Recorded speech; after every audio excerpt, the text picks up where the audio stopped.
আছে, আমার কোনো পরিবার আছে, এক কুড়ি পরিবার আছে, তাই নিয়ে আপনার বাড়িতে চলে যাবো আমি। আমার ভিডিও কমেন্ট বক্সে কমেন্ট করে দেন, আমি একজন স্টার সেন্ডার। আরে ভাই, কি বাপ দাদারকে সম্পত্তি নাকি? মামু বাড়ি আবদার নাকি? হ্যাঁ, আরে বললাম আর তোমার বাড়িতে চলে গেলাম। এসব ভণ্ডামি বাদ দেন, উল্টা পাল্টা কথাগুলো বলা বাদ দেন, বন্ধ করেন। আর কতদিন আমাদের মতো নতুন নতুন ইউজারদেরকে নিয়ে ব্যবহার করবেন? বেশি দিন টিকে থাকতে পারবেন না, বেশি দিন টিকে থাকতে পারবেন না ভাই। এসব ভণ্ডামি কথাবার্তা বাদ দিন করে। আর কি আরও মাঝে মাঝে কিছু বন্ধুদেরকে বলি যে আমরা যে এই উইকেট চ্যালেঞ্জ পূরণ করার জন্য এই স্টার সেন্টারের পিছনে ঘুরে বেড়াই। হ্যাঁ, স্টার সেন্টারকে আপনার ভিডিও ভাইরাল করবে, আপনার উইকেট চ্যালেঞ্জ পূরণ করবে? হ্যাঁ, মাথা ভিতরে কিছু নেই, গোবর ভর্তি আপনাদের মাথায় ভিতরে।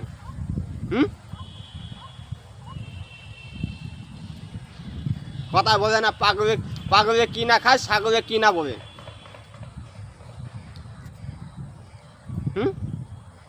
আমি কথাটা একটু উল্টোর দিকে বললাম। সত্যি এখনো মানুষ এখনো বোকা, আমাদের মতো মানুষ, কিছু কিছু মানুষ আছে এখনো বোকা। একজন স্টার সেন্টারের পিছনে আমরা শুধু সময় নষ্ট করি। আরে ভাই, স্টার সেন্টার আমাদের পিছনে ঘুরবে, স্টার সেন্টার আমাদের পিছনে ঘুরবে। স্টার সেন্টারে একটা তার ফলোয়ার দরকার, তার ফলোয়ার বাড়ানোর জন্য সে স্টার সেন্টার আমার পিছনে ঘুরবে। স্টার সেন্টারের পিছনে আমি কেন যাব? আমার কি পাগলা কুকুরও কামড়াইছে নাকি? হ্যাঁ, আপনারা হয়তো কামড়াতে পারে, আমারও তো কামড়া নেই। আমি একজন স্টার সেন্টারের পিছনে কারো পিছনে আমি ঘুরি না, স্টার সেন্টারের পিছনে জীবনেও আমি যাই না, কোনো দিনে যাইনি। আর এক একজনা আছে, এক একজনা লাইভে দিয়ে মনে করেন 3 ঘন্টা 4 ঘন্টা 1 ঘন্টা 1.5 ঘন্টা পর্যন্ত বসেই থাকে। ওই মিয়া, আপনি আপনি লাইভে যে কী শিখছেন, কী বুঝছেন? শুধু শিখছেন আর শুধু বুঝছেন? ভাই লাইক করো, কমেন্ট করো, শেয়ার করো, আর আপনি পিন করো। তুমি ভিডিওর কমেন্ট বক্সে যে আমি তোমার পিন করে আসবো, ভিজিট করে আসবো, শুধু এই শিখছেন, তাছাড়া কী শিখছেন? ভালো মন্দ 5টা কথা শিখছেন? বুঝতে পারছেন, জানতে পারছেন, কিছু সাথে করে নিয়ে যেতে পারছেন? তা আপনি কেন ঘন্টার পর ঘন্টা দিয়ে আপনি লাইভে যে এক একজনের লাইভে যে বসে রয়েছেন? আপনার সময়টা কেন অপচার করবেন আপনি? আমি কথাগুলো বলি, আমার কথা ভালো না, আমার কথা শুনতে খারাপ, সোজা সোজা কথা বলি তো, এই জন্য আমার কথাগুলো শুনতে খারাপ লাগে।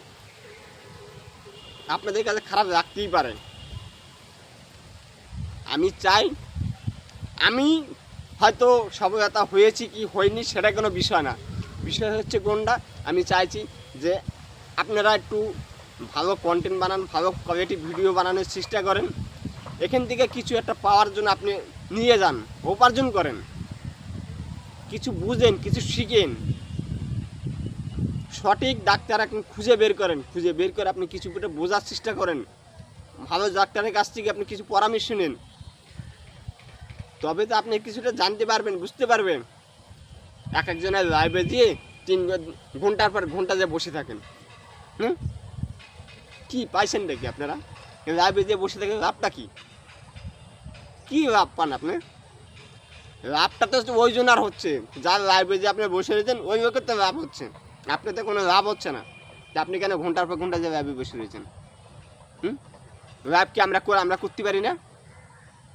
আমরা কি করি না? আপনি লাইভে যে বসে থাকে অতই শখ থাকে, তবে এক কাজ করেন না, আপনি সপ্তাহে 2 দিন 1 দিন 2 দিন লাইভ করেন, আপনি নিজের থেকে, আপনার নিজের ইসের থেকে, নিজের আইডির থেকে আপনি সপ্তাহে 1 বার 2 বার করে লাইভ করেন না। আপনি লোকের লাইভে যে কেন বসে থাকেন? ভাই এখনো ভণ্ডামি বাদ দেন, ওসব উল্টাপাল্টা রাস্তায় এখনো যেয়েন না, সঠিক রাস্তা আসেন। এই ফেসবুক প্ল্যাটফর্মে অনলাইনে যদি কিছু করতে হয়, নিজের ক্ষমতার থেকে করেন, নিজের যোগ্যতার থেকে করেন, আর একজনার দেখে এইসব করেন না। আর দয়া করে কোনো স্টার সেন্টারের পিছনে ঘুরেন না ভাই, স্টার সেন্টার আপনার পিছনে ঘুরবে। তার উইকেট চ্যালেঞ্জ পূরণ করার জন্য অথবা স্টারে পূরণ করার জন্য তার আগে তার ফলোয়ারের দরকার।